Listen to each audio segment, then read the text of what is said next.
Hello friends, I'm Payal here and welcome to our channel Banking Life Payal.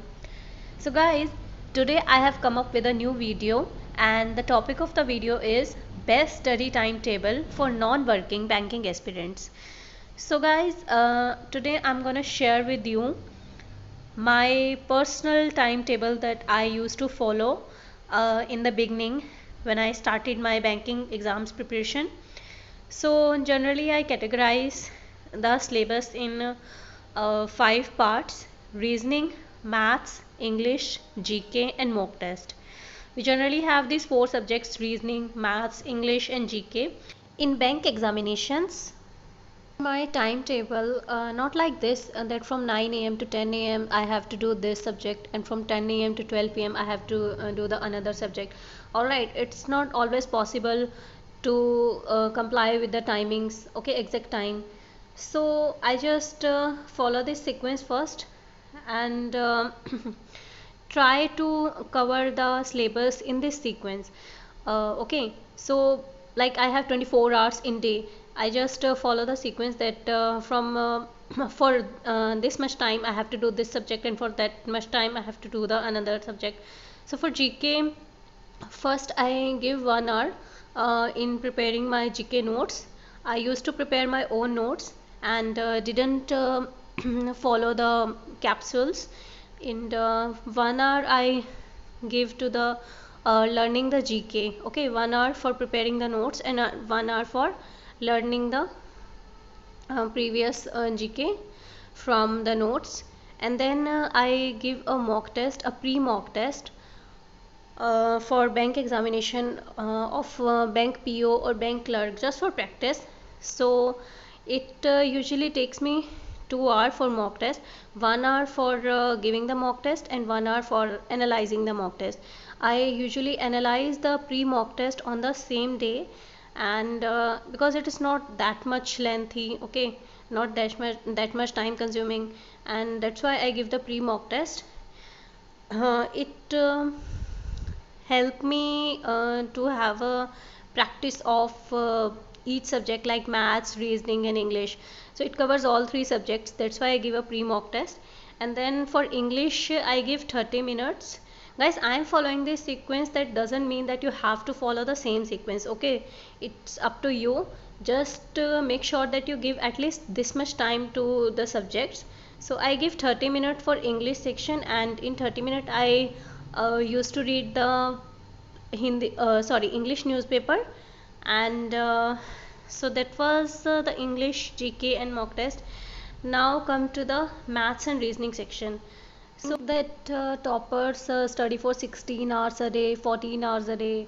Guys, that's not possible, alright, because your mind needs rest. So just like mobile needs charging, so your mind also needs charging, okay, and you have to study consistently. So that's not possible to study 16 hours a day. So I used to study 8 hours minimum per day consistently, and it can be up to maximum 10 hours. So minimum, you can also study for minimum 7 hours, minimum 7 to 8 hours, and it can be up to maximum 10 hours. Don't study more than that, because you will feel really tired, and you have to follow the schedule daily. So 8 hours would be enough, more than enough. So for the reasoning and math section, guys, I was strong in reasoning from the beginning. My maths was not that much good, and it's like I didn't have much interest in maths. I'm studying maths, so that's why I have to give 2 hours for maths, because my concepts were not that much clear. Reasoning, I found reasoning easy, so it was my strong section. That's why I gave 1 hour to this, and practicing quizzes, clearing the concepts or the chapters. And my maths was weak, and it also takes much time, so I give it 2 hours, like one hour for clearing the basic concepts, chapters, practicing, and uh, another 30 minutes for practicing the quizzes, and another 30 minutes for learning the tables, square roots, short tricks, etc. So you can devote more time to reasoning if your reasoning section is weak, or you can devote less time to maths if your math section is strong, or you can devote more time to both reasoning and maths if you can study more. But make sure that you follow the schedule that for studying the 8 hours per day, the schedule of studying 8 hours per day consistently. Okay, because if one day you study for 8 hours and another day you study like for 0 hours, that's not gonna work. You have to follow the routine consistently. You have to study at least daily. If you can't study daily for 8 hours, at least try to study for 5 to 6 hours. All right, but please study daily. Only then you will be able to crack the examination, and you will see an increase in your performance in the mock test also after completing the syllabus, because you give mock test daily. So you will see that your score is improving day by day, so you can keep a track of your performance also. So that was my personal study table which I used to follow, and I tried to complete I try to study for at least 8 hours a day, and sometimes it could be like 5 to 6 hours, but I try to stick to my schedule. And so that was all for today, and we will meet in the next video. Till then, keep watching my channel. अब यही बातें हम हिंदी में करेंगे। दोस्तों, आपका स्वागत है मेरे चैनल में बैंकिंग लाइफ फाइल, और आज की जो वीडियो है वो स्टडी टाइम टेबल से रिलेटेड है, जो कि है नॉन वर्किंग बैंकिंग एस्पिरेंट्स के लिए। तो आपके साथ मैं शेयर करने जा रही हूँ, आपको बताने वाली हूँ कि मेरा जो पर्सनल टाइम टेबल रहता था, जो मैं फॉलो करती थी जब मैंने बैंक की प्रिपरेशन स्टार्ट करी थी उस दौरान। तो मैं 5 हिस्सों में इसको डिवाइड करती थी अपने टाइम टेबल को, ठीक है। रीजनिंग, मैथ्स, इंग्लिश, जीके और मॉक टेस्ट। तो जनरली क्या होता है कि ये 4 सब्जेक्ट्स होते हैं जो आते हैं बैंक एग्ज़ाम में। रीजनिंग आता है, मैथ्स आता है, इंग्लिश और जीके। और बच्चे मॉक टेस्ट भी देते हैं, और कुछ बच्चे बुक से पढ़ते हैं, बट मैं जनरली मॉक टेस्ट देती थी। तो कितने घंटे देने चाहिए रोज़ टाइम टेबल में, ठीक है। तो एक सीक्वेंस होता था जो मैं फ़ॉलो करती थी। ऐसा नहीं होता था कि मुझे 9 बजे से लेकर 10 बजे तक पढ़ना है तो उस टाइम ही पढ़ना है, ऐसा नहीं है, ठीक है। मैं इस तरह शेड्यूल फॉलो नहीं कर पाती, लेकिन मुझे ये होता था कि हाँ, मुझे पूरे दिन में ये सिलेबस कवर करना है तो ये करना ही करना है, लेकिन एग्जैक्ट टाइम पे नहीं, बट इतने घंटे में करना है, तो इतने घंटे मुझे ये सब्जेक्ट पढ़ना है। तो वो चीज़ मैं फ़ॉलो करती थी। तो सबसे पहले मेरे सीक्वेंस में क्या होता था कि सबसे पहले उठ के मैं जीके के नोट्स बनाती थी 1 घंटा, ठीक है। तो 1 घंटा मुझे लग जाता था, मैं खुद के नोट्स प्रिपेयर करती थी, और मैं कोई कैप्सूल्स फॉलो नहीं करती थी। मुझे वो थोड़ा ईजी लगता था रिमेंबर करने में। तो 1 घंटा नोट्स बनाती थी, और 1 घंटा प्रीवियस जीके जो होता था, जो नोट्स में मैंने बनाया है, जैसे 1 हफ़्ता हो गया लिखते लिखते, तो उसको याद करना, तो लर्न भी तो करना है ना। तो 2 घंटे मेरे जीके के लग जाते थे रोज़ के। और मॉक टेस्ट देती थी मैं प्री का 1 घंटा। बैंक पीओ प्री का ले लिया या क्लर्क का ले लिया, कोई भी ले लिया, जिसमें तीनों सब्जेक्ट कवर हो जाते हैं, जैसे रीजनिंग हो गया, मैथ्स, इंग्लिश, इनकी प्रैक्टिस के लिए, और थोड़ा मतलब इजी भी रहता है। तो 1 घंटा मैं प्री के मॉक टेस्ट को देती थी, और 1 घंटा फिर उसको एनालाइज़ करती थी। तो मैं साथ के साथ एनालाइज़ करती थी उसी दिन, क्योंकि इतना टाइम कंज्यूमिंग नहीं है, सिर्फ 1 घंटे का टेस्ट होता है।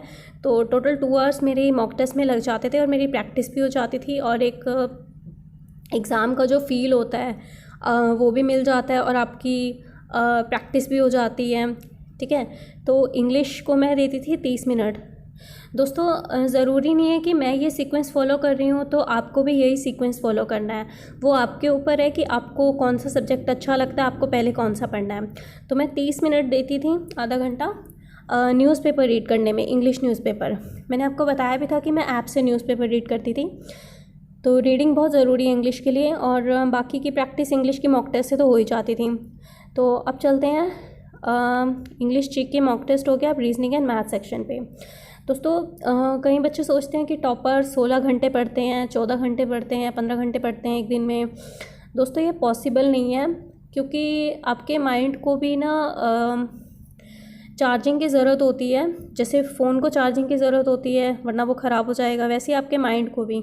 ठीक है, 12-12 घंटे पढ़ोगे वो मतलब फ्रेश माइंड नहीं रहेगा, मतलब आपका माइंड टायर्ड फील करने लगेगा, बिकॉज आपको डेली पढ़ना है, एक दिन नहीं पढ़ना, डेली पढ़ना है। तो मिनिमम मैं 8 घंटे देती थी और मैक्सिमम 10 आवर्स दे सकते हैं। सो मेरे minimum 7 to 8 hours per day और मैक्स टू मैक्स 10 आवर, उससे ज़्यादा पढ़ने की ज़रूरत नहीं है, क्योंकि फिर थकावट होगी दिमाग में और मतलब थक जाएगा आप, आपका फोकस नहीं बनेगा, कंसंट्रेशन पावर इतनी नहीं रह पाती।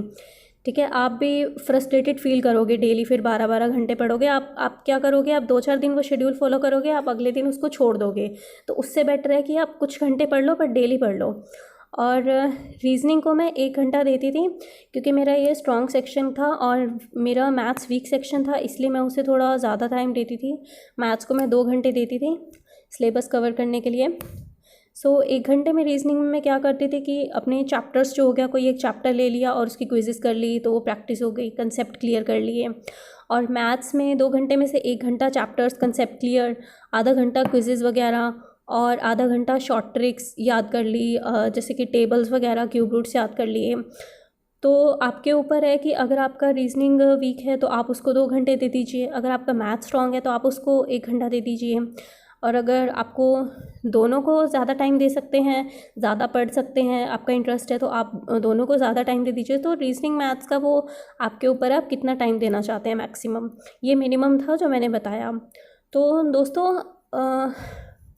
मेन चीज़ ये है कि आपको ये कंसिस्टेंटली फॉलो करना है शेड्यूल, 8 घंटे पढ़ने का, 8 से 10 घंटे या 7-8 घंटे जो आप पढ़ोगे पर डे रोज़, ये आपको डेली फॉलो करना है। ऐसा नहीं है कि एक दिन आपने 8 घंटे पढ़ लिया, अगले दिन आपने 0 घंटे पढ़ाई करी, मतलब आपने पढ़ा ही नहीं।